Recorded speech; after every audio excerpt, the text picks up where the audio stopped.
Bonjour à toutes et à tous et bienvenue comme chaque matin pour le Commodities Market Report. Je suis Yoav Nizar, heureux de vous retrouver pour un point complet sur le cours des principales matières premières. Je vous laisse prendre connaissance de l'avertissement lié au risque de trading et je vous rappelle également que vous pouvez me poser toutes vos questions sur le chat, me faire part tout simplement de vos remarques, même de vos analyses. Comme vous le savez, négocier sur marge sur le marché des devises ou via des produits CFD comporte un risque élevé et ne peut être recommandé à tout investisseur. FXCM et DailyFX ne pourront être en aucun cas tenus responsables de pertes ou dommages occasionnés, incluant sans restriction des pertes ou manques à gagner qui pourraient découler directement ou indirectement de l'utilisation de ces informations. Alors nous allons donc pouvoir commencer ce Commodities Market Report par le cours de l'once d'or. Le cours de l'once d'or qui se replie hier, notamment sous le coup de l'inflation américaine qui est ressortie supérieure qu'attendue par le consensus.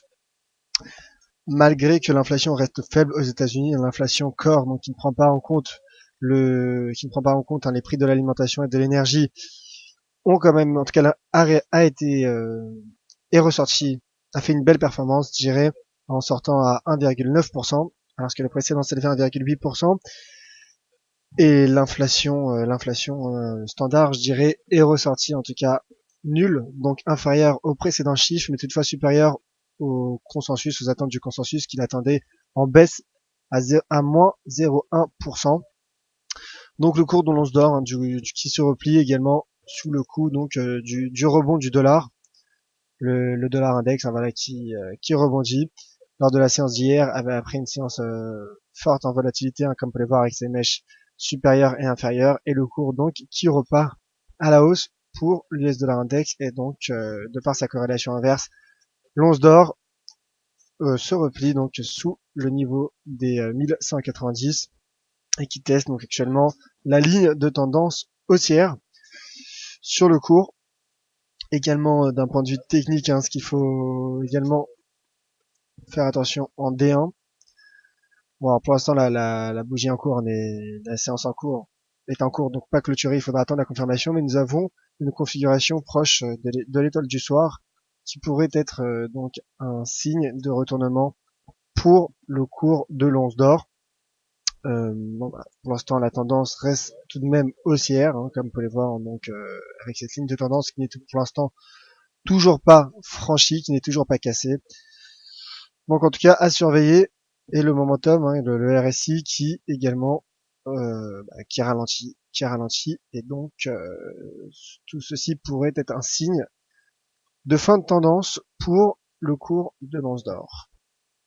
L'argent qui bloque sur la résistance à 16,16$, qui ne parvient pas donc à franchir cette résistance, et qui teste, hein, qui se replie, qui teste donc à la fois le support à 16, le niveau à 16$, et également cette ligne de tendance, cette petite ligne de tendance haussière formée depuis quelques séances, depuis plus d'une semaine.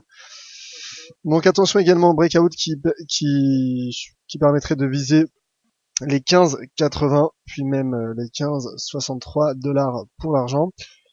Toutefois, voilà, comme j'ai dit, il faut également donc surveiller le cours du dollar qui, comme je le disais pour l'once d'or, progresse pour l'instant et rebondit. Alors, est-ce un simple rebond technique ou pas? Nous le saurons dans les prochaines séances. En tout cas, pour l'instant, le rebond prend forme et le cours repart après cette inflation à la hausse. Je rappelle également qu'aujourd'hui, il y aura les chiffres, hein, sur l'indice de confiance, sur l'indice de confiance de l'université du Michigan, qu'il faudra donc surveiller, qui devrait impacter le dollar américain et donc également les métaux précieux, même les matières premières en règle générale. Alors le pétrole qui après, alors hier, comme vous savez, il y a eu les stocks de brut aux États-Unis. La première réaction du cours a été baissière, car les stocks ont progressé. Je vais vous montrer les résultats dans un instant. Mais ensuite, il y a donc eu des rachats de short, qui a donc profité au cours et lui a permis de rebondir sur ce niveau à 46, sur le niveau des 46. Alors, pour les stocks de brut, hein, je vais tout de même vous montrer les publications donc hebdomadaires. Alors, comme je vous le disais, hein, les stocks de pétrole ainsi que les stocks de brut à Cushing, donc en Oklahoma, sont ressortis bien supérieurs qu'aux attentes du consensus. Alors, il est vrai avec les stocks d'essence et les stocks de distillés ont baissé, mais en tout cas, la première réaction du marché a été était logiquement, je dirais, sur les stocks de pétrole, les stocks de brut, car les stocks d'essence et de distillés peuvent être considérés comme information secondaire, je dirais, hein, si je peux me permettre ainsi, mais en tout cas, le marché a réagi sur cette publication et rachat de short après, donc comme je le disais, pour en tout cas rebondir sur les 46 $ et le cours qui se replace donc du coup sur au-dessus de cette ligne de tendance de cette moyenne mobile à 20 jours, et le cours donc d'un point de vue technique qui c'est vrai qu'on se trouve au milieu d'un range entre les 48,15 et les 46. Donc d'un point de vue personnel, j'attendrai avant de me positionner, car voilà, la réaction, je dirais, la volatilité a eu lieu hier. Ensuite, il y a un mouvement de rachat de short, hein, comme je le disais. Donc là, c'est vrai que, en tout cas, d'un point de vue personnel, j'attendrai tout de même de voir si la tendance baissière, si la baisse en tout cas se poursuit sur le WTI. Le Brent, hein, donc après avoir effectué une épaule tête-épaule, ne parvient pas à atteindre l'objectif théorique d'un range à 48 $ et rebondit sur le support à 49 $ et voilà, qui atteint la résistance à 50,30 $ et le cours en tout cas qui semble repartir vers les 50,95. Alors pour revenir, hein, pour faire un lien entre le Brent et le WTI, cette hausse plus marquée sur le Brent pourrait être un indicateur également, un indicateur avancé du WTI pour qu'il puisse atteindre les 48,15.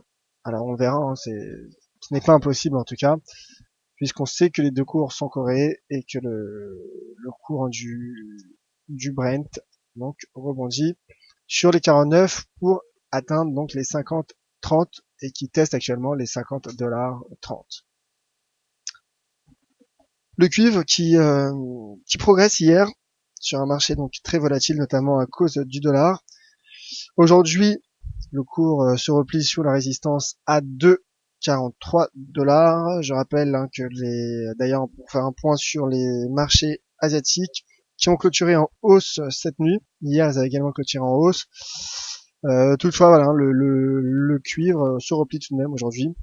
Alors, parce qu'on sait que le cuivre est lié à l'économie chinoise et notamment donc aux bourses asiatiques. Le cours donc qui se replie, donc repli technique hein, sur le cours, qui pour l'instant forme hein, une figure d'indécision, je dirais, lorsque l'on regarde de cette façon le graphique. Nous avons un range entre les 2,43 et 2,37 $. Alors qui pourrait se confirmer, donc le cours pourrait atteindre donc déjà l'objectif à 2,387, puis donc plus bas également vers les 2,37, hein, comme je le disais, 2,36,5, 2,37. Toutefois, comme nous le remarquons sur cette bougie en unité de temps 4 heures, nous remarquons donc cette mèche inférieure sur la bougie en cours. Donc il faut être prudent également, et comme je disais, on voit également un double top, petit double top en H4 avec une ligne de coup donc sur les 2,40, ce qui pourrait confirmer le repli technique, en tout cas en cas de franchissement sous la ligne de coup, sous les 2,40 pour la bougie en cours, les bougies suivantes. Donc à suivre ce mouvement donc de trading range et également donc qui correspond avec un potentiel double top sur le cours du cuivre en H4. Le cours du gaz naturel qui a baissé hier avec les stocks, avec la publication des stocks de gaz naturel aux États-Unis, ce qui donc est représenté sur le graphique par cette bougie en unité de temps 4 heures, cette longue bougie baissière. Alors ce qu'il faut savoir hein, sur le gaz naturel, bon, je suis baissier sur le gaz naturel, mon billet est baissier du moins. Pourquoi? D'abord, comme je vous l'ai dit, le dollar rebondit. Le dollar rebondit, et également d'un point de vue technique.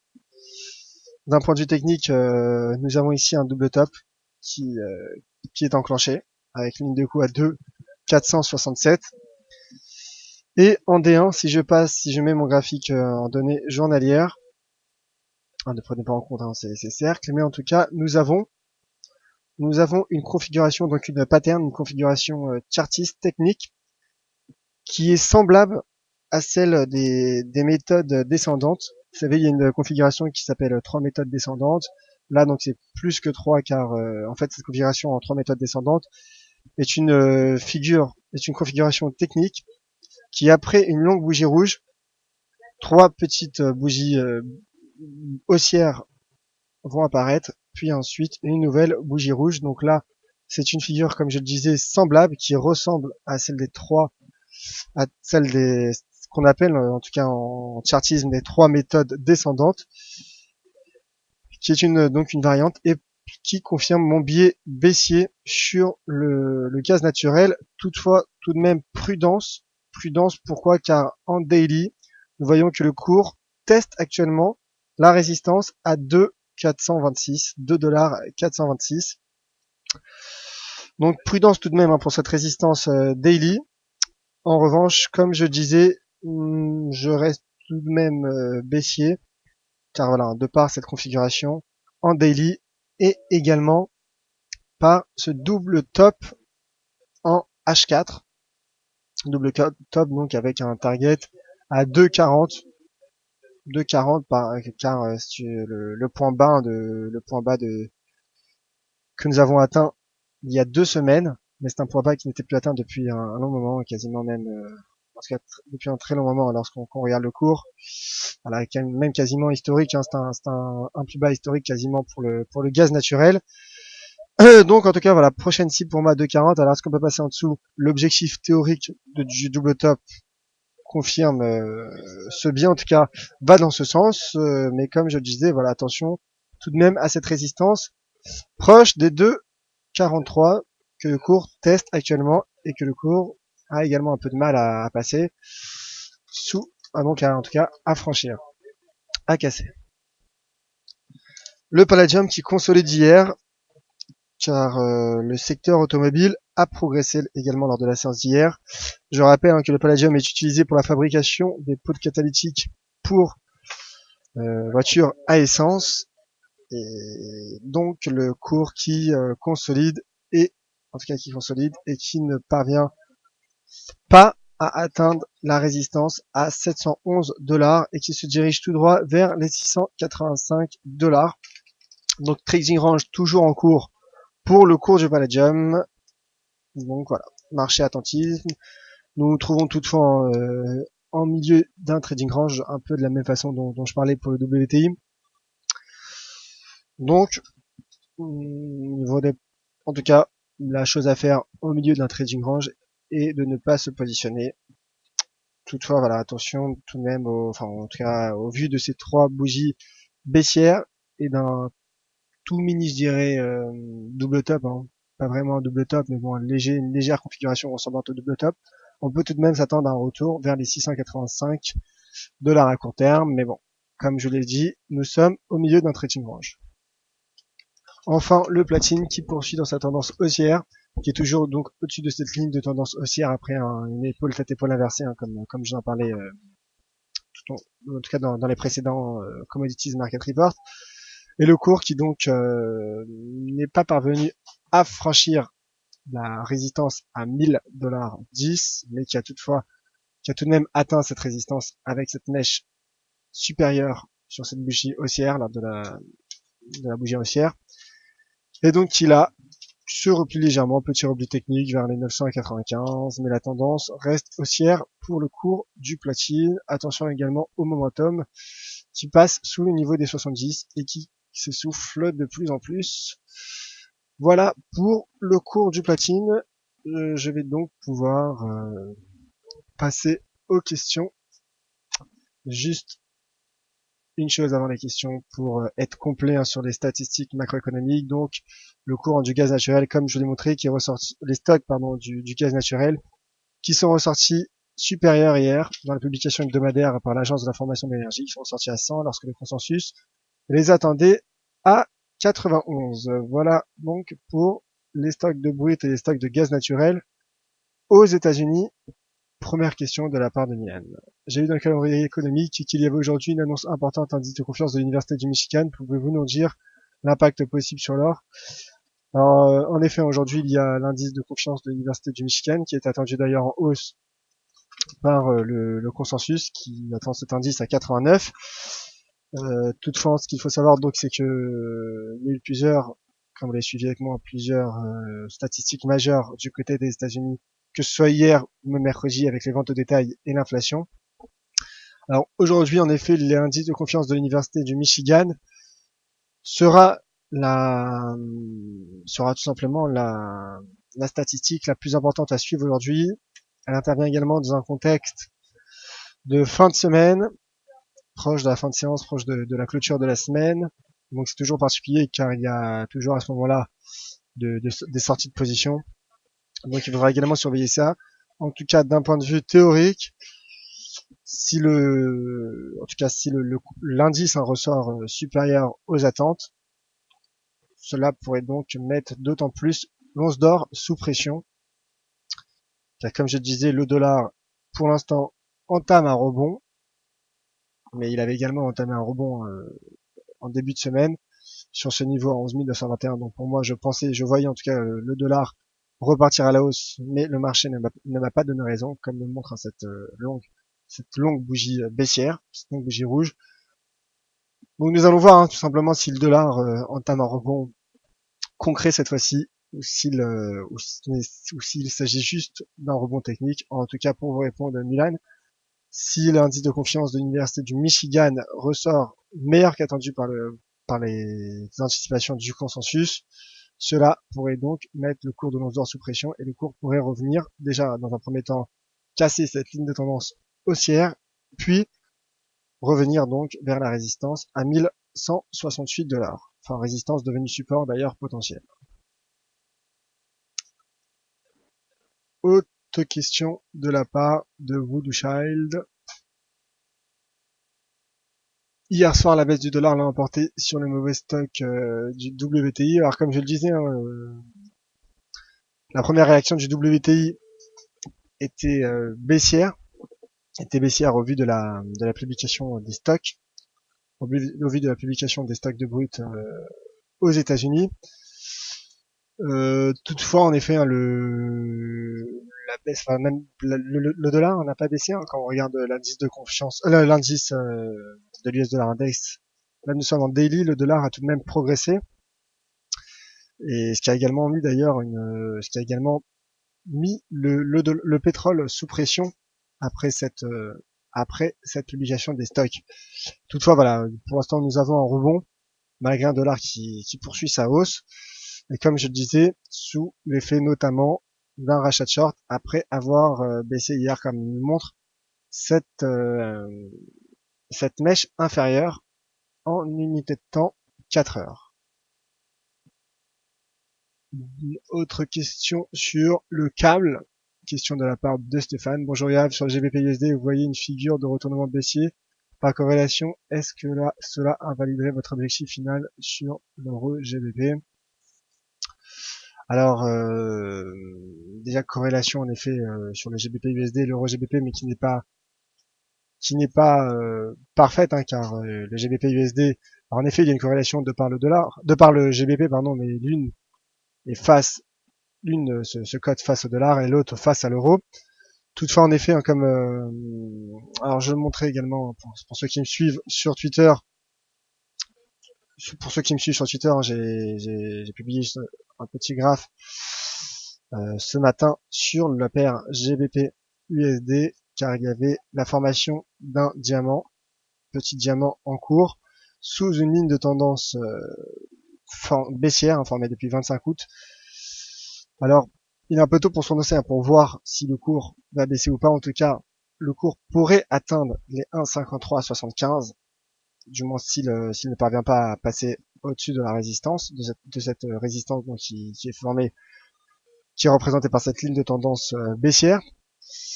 Alors maintenant, puisque vous me parlez de l'euro GBP, donc voilà, hier, je vous avais montré une épaule, tête-épaule dans mon analyse quotidienne. Pour l'instant, le cours voilà, passe en dessous le support à 0,7360. Et le cours pourrait également baisser pour atteindre les 0,7295. Donc pour vous répondre à votre question, au niveau de la corrélation, ce serait trop rapide, selon moi, de dire qu'au vu justement d'une potentielle baisse sur le câble, que l'euro GBP pourrait monter. Voilà, tout simplement, car également le câble est également sous pression avec la hausse du dollar. Donc c'est en cas de hausse du dollar. L'objectif, comme je vous le disais, le diamant pourrait prendre forme et l'objectif à 1,5375 $ pourrait être atteint à court terme. Mais cela n'empêche pas également à l'euro GBP de diminuer. Pour l'instant, il y a une figure chartiste, donc d'épaule à épaule. On verra si elle atteint l'objectif à 0,7295. Et donc voilà. Pour vous répondre, donc ce serait trop simple d'employer ce genre de corrélation selon moi. Donc merci Stéphane et merci à toutes celles et ceux qui ont participé à ce webinaire, Merci de votre présence. Je vois qu'il y a d'autres questions sur le chat. Malheureusement, je dois déjà vous quitter car dans 5 minutes, il y aura le morning meeting avec Sylvain Loganadin. Je reste disponible sur Twitter, également sur le forum DailyFX pour toutes les autres questions. Et donc, vous me retrouverez à 15h15 pour le Wall Street Insider et également à 17h30 pour la Closing Bell. Le Commodities Market Report prend fin. Vous le retrouverez lundi matin à 10h30 comme tous les jours. Merci à vous tous. C'était Yoav Nizar pour le Commodities Market Report. À tout à l'heure.